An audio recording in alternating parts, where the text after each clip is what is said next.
Hi dear friends and subscribers, welcome to Cricket Happenings this on Sunday the 26th of January 2014. Well, on this I'm not going to be pretty loud, unfortunately. This is a very pretty early Cricket Happenings show that I'm doing, so I don't want to disturb my neighbors. So I'm going to be pretty sedate. I'm not going to be adding up any much enthusiasm or excitement, unfortunately. Because I tend to go a bit overboard sometimes, so I just want to keep the sound under control.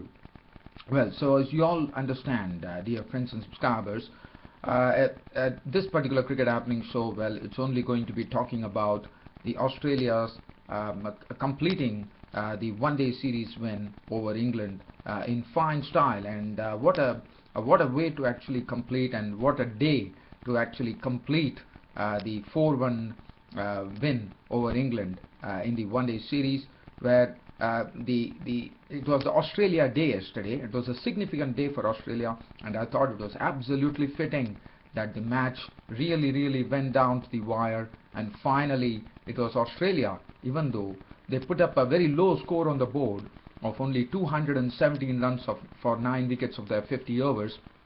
But I thought Michael Clarke with his and his boys, by ringing up some very good bowling changes, Michael Clarke, the Australian captain, defended the total of 217 for 9 in an admirable manner, and then finally the match, as I said, went down to the wire, and Shane Watson kept his cool and bowled a very good final over to keep things under control. And in the end, as I said, on Australia Day, what a gift to the whole country there, and especially at the Adelaide Oval, where Australia won the match by 5 runs on the fourth delivery of the final over of this one-day international series. So Australia taking the honours 4-1, but England would be definitely shocked, because they were absolutely under control in this particular match, in the sense they were going well. In fact, when Root and Morgan were at the crease, it looked that they were absolutely on course to the total of 217 made by Australia, but suddenly things started going the Australian way. It all started at I think it was 154 when Morgan departed, when he was having that partnership with Root, and after that there was absolutely no getting back, because the Australian bowlers were absolutely swarming over the England batsmen. It was all over. England collapsed to 212 all out. Absolutely no. There could be. I mean, if you look at the reasons, well, I thought England definitely didn't put up a good show at all. They played some horrible shots in the middle, and that's what really enabled Australia to win this match by 5 runs. But as I said, it was a great gift on Australian Day to the Australian public here at the Adelaide Oval. Well, so just talking about the game here, it all started with Australia on Australia Day winning the toss, and the Michael Clarke, the Australian captain, electing to bat. And I'm sure the Australian crowd would have been pretty happy that they were seeing their boys in colours coming in to bat on Australia Day. Well, it all started with Aaron Finch and Sean Marsh getting out to open the innings. Stuart Broad yesterday was bowling beautifully. He was getting his line absolutely right. He was swinging the ball superbly. There was a lot of pace in it. Chris Jordan continued to impress. He was also bowling some very good lines, getting the batsman in 2 minds. And Aaron Finch definitely lived a life there. And in fact, he was dropped twice, but very fortunately for England, he didn't prosper. In fact, Stuart Broad got an indipper. He was dropped by Cook. He was dropped by Bopara. A straightforward chance of the bowling of Stuart Broad, but Stuart Broad got an indipper onto the stumps of Aaron Finch and gave them the breakthrough. He was gone for 7. After that, it was like smelling first blood. Stuart Broad really grew in confidence as Shane Watson wafted at the delivery. He was trying to actually he was committed to the stroke to Stuart Broad, and he was trying to carve him through the cover region or the point region, but well, he got an echo to it, Butler behind the stumps did the rest. So Shane Watson was walking, caught Butler, bowled broad for a duck, and the score read 22 for 2. Michael Clarke and Aaron Finch slowly trying to stabilize things, but Aaron Finch, as I said, was really sorry, it was Sean Marsh who was looking good, was playing some good strokes, so he was the good part for Australia on the top, and Michael Clarke, and both were playing, and then it gave the confidence to Alistair Cook to actually bring his spinner James Treadwell into the attack when Michael Clarke was on. And finally, the next wicket to fall was Michael Clarke himself. As I said, the bowling was pretty sharp. The runs were really kept down, and Michael Clarke went on to a pull shot, which he couldn't actually get onto. He couldn't connect, and the ball went on to crash into the stumps. So Bresnan was the bowler. Michael Clarke gone, bowled Bresnan for 8 of 26 balls, and the score read 43 for 3 in the 14th over. After that, Sean Marsh, who was looking good, I mean, as in when he used to play strokes, was looking good. Bailey came in and joined him, but once again, the England bowlers were bowling pretty well, and Sean Marsh, it was a time for Sean Marsh to go, as Ben Stokes took his wicket. He was caught by Cook of the bowling of Stokes for 36 of 52 balls with 3 fours, which made it 64 for 4. And then George Bailey at one end was looking solid, trying to really rescue Australia from such a situation. But the partnerships that were there were not many big partnerships. After that, Glenn Maxwell contributed 22 of 35 balls with 1 4. Matthew Wade, didn't really play a convincing innings, struggled at the crease, but carved out 31 of 46 deliveries with 2 4s. Faulkner did his run-a-ball stuff of 27 of as many balls with 2 4s. And Nathan Coulter-Nile making 15 runs of 18 balls. And George Bailey was the highest scorer. In fact, it was his first half century in one-day international series, and finally went on to make 56. Is the highest scorer with 74 balls with 4 fours. And in the end, as I said, this particular knock of George Bailey really proved really important, because as I said, Australia won the match by 5 runs. So 217 for 9 on the board for Australia. Not a good score at all, considering the circumstances that they were in, and that would have been pretty big disappointment for the crowds who had actually assembled at the Adelaide Oval to watch their Australian team bat on Australian Day. As far as 217 for 9, well, that gave them a run rate of 4.34 runs per over. Not a good total, what most would have thought. Stuart Broad, as I said, he was absolutely in his element. He was getting the ball to really jag in, and well, he was also adding a real pace onto that. 10 overs, 2 maidens, 31 runs and 3 wickets, bowled splendidly. Jordan continued to show his one-day prowess as far as bowling is concerned. 10 overs, no maiden, 2 wickets for 37 runs. Bresnan 1 for 51 for him of his quota of 10. Treadwell 7 overs, bowled for 28. Stokes really took some wickets in the middle stages to really put Australia on the back foot. 10 overs, no maiden, 3 for 43 for him, and Bopara bowled 3 overs for 18 runs. So 217 for 9 of 50 overs. And England, after getting that win in the 4th one-day international, would have probably thought that this is absolutely within their grasp, and they would have been, I'm sure, they would have been pretty happy about that effort as far as bowling is concerned. Now, it was left to their batting to come to the fore. Now, as far as England innings were concerned, it all started with Alistair Cook and Ian Bell opening out. Well, for Australia, they tasted success pretty early. Nathan Coulter-Nile, as you know, he was not really disciplined in the previous matches, but today his line was absolutely good, and well, the rewards were there for all to see. As first he picked up the wicket of Ian Bell, who was caught by Finch of the bowling of Coulter-Nile for 14 of 23 balls with 3 fours. That made it 23 for 1 in the 6th over. Ben Stokes came in, and Ben Stokes disappointed. Even though he was sent 1 drop today, he was a total disappointment, as Ben Stokes played into the hands of Marsh of the bowling of Clint Mackay for naught, and that made it 29 for 2. Alistair Cook was the one who was staying there at the wicket along with Joe Root. Joe Root, as you know, was selected today, and Joe Root came in place of Gary Ballance into the team.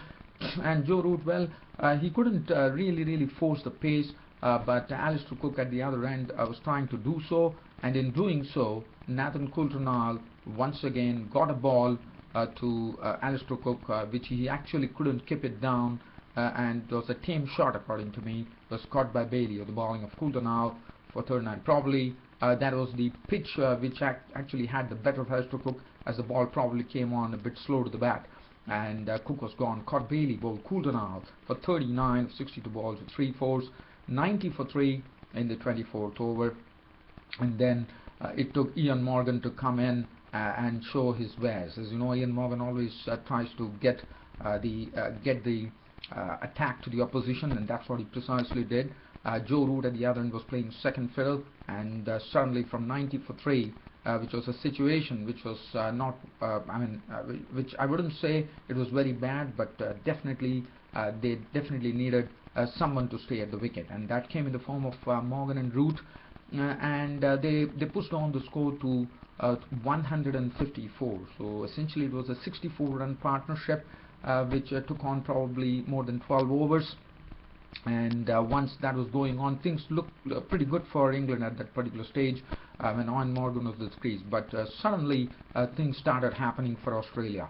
Faulkner came in and nipped up the wicket of Ian Morgan, caught by Watson, bowled Faulkner for 39, 40 deliveries, 3 fours and 1 6, made 154 for 4, and then there was a big procession starting there. So once that Ian Morgan's wicket was gone, suddenly the England innings totally fell away from 154 for 4, as then they lost the wicket of Joe Root, who was absolutely entrenched at the crease, but Faulkner came in and picked up his wicket too. So in fact Faulkner picked up 2 vital wickets there, because this was the partnership and these were the players who were really trying to stay at the wicket for quite a long time. But Joe Root was also a victim, caught by Doherty at the bowling of Faulkner for 55 of 86 balls with 3 fours and 1 6. So the half the side were into the pavilion at 157 in the 38th over. Ravi Bopara came in. Ravi Bopara stayed the wicket, and as you know, he tried to do his best to actually stay till the end, but the problem was that Josh Butler today failed. He was caught by McKay of the bowling of Coulter coming in for his second spell. He was gone for 5 of 9 balls, so that was a big disappointment for England when Butler fell. And then suddenly we saw that the Australian bowlers were really smelling more and more success, as first they picked up the wicket of Bresnan, who was run out for 13 by Maxwell of 14 balls with 1 6, and the next wicket to go. So once Butler was gone, Bresnan was gone. The score on 194, and Broad too was castled by Clint McKay for 7 of 4 balls with 1 4 and 1 6. And but the good thing for England was that Ravi Bopara was there in the middle, and Ravi Bopara in the past we have seen that he has guided many a time. He has guided England to a victory many a time, and I'm sure the English public would have been expecting that, if Bopara was there at the crease, they could have definitely won the match. But suddenly in the 49th over, something very unusual happened, and Ravi Bopara was absolutely chuffed about that, because it was some very good thinking by Michael Clarke, telling his wicketkeeper Matthew Wade to stand absolutely up to the stumps, like how you would be standing to a spinner, and that's what really enabled it. In fact, if you look at it, actually when McKay bowled this delivery, Bopara actually didn't get an edge. It was a sort of a stumping chance, in the sense it was fumbled by Matthew Wade behind the wicket, and Ravi Bopara's probably his leg was outside the crease, and the ball went on to ricochet onto the stumps, and up went the umpire's finger. Ravi Bopara was not happy, but one does not know whether I'm sorry, that was the right decision, but Ravi Bopara had to go. So that was the turning point when Ravi Bopara was sent back to the pavilion, stopped by Matthew Wade of the bowling of Clint McKay for 25, 44 balls with 2 fours. But after that, it was too difficult to get anything out of it, as James Treadwell was the last to go. In fact, it wasn't 9 of 11 balls, but Shane Watson came in and plugged on and kept the runs to an absolute minimum, and he didn't allow any liberties to the batsman, and he also picked up the wicket of James Treadwell, at that time the number 11 batsman for North. In fact, when Bopara left, it was 209 in the 49th over, and in the 49th over, as I said, the 50th over, Shane Watson gave away just 2 runs, and that was it. Australia picking up the victory on Australia Day to win the match by 5 runs. Jordan was not out on 4, and Australia won the series 4-1. So 212 all out for England. Let's look at the bowling. As far as the bowling was concerned, Clint McKay, 10 overs. In fact, all the bowlers bowled pretty well. In fact, as I said, it was the Australian captain Michael Clarke who was ringing in the changes pretty well. His field placings were absolutely perfect, and to defend a total of 217 is no mean task. And I thought the Australian captain Michael Clarke did a great job there, showing his captaincy skills in captaining well, and also having a nice field set around for the England batsmen, which added up to the pressure, and definitely England succumbed to the pressure, and that was for all to see. With the bowling figures, as far as Clint McKay is concerned, 10 overs, 1 made and 3 for 36. Nathan Coulter-Nile was absolutely a different bowler today. That's what this is. Definitely learning from experience of the previous one-day international. 10 overs, 1 made and 34 runs and 3 wickets. He was the one who actually made the earlier inroads into this through this England lineup. Faulkner contributing as usual, in fact picking up the man of the match. 10 overs, no made and 2 for 37. Xavier Doherty, none for 40. Shane Watson bowling the excellent last over, 6.4 overs, no made and 1 for 35. And Glenn Maxwell, 3 overs, none for 25. The one-day series was all done and dusted. Player of the match was James Faulkner of Australia, and the player of the series going to Aaron Finch for 2 centuries in the one-day international series. Well, dear fans and subscribers, that sums up my cricket report on the final one-day international of the series on Australia Day between Australia and England. Australia winning the match by 5 runs in a very, very close encounter here at the Adelaide Oval. Well, congratulations Australia for taking the series 4-1. Commiserations to England. One thing that I would like to say here, now the focus will be shifting on to the 2020 matches which are coming up. There are going to be 3 2020 matches which are going to be played between England and Australia, which is going to be coming up shortly, probably next week, this week probably. And well, that's it, dear fans and subscribers. It was an early cricket happening show because of a shortage of time. I have a lot of other shows to catch up. Thanks for your company. Thanks for your usual response, your loyalty to the cricket happening show. Your host Ram would wish you all, dear friends and subscribers, a very, very nice day. That's it from me, your host Ram, for the show. See you all tomorrow. Until then, it's goodbye. Thank you.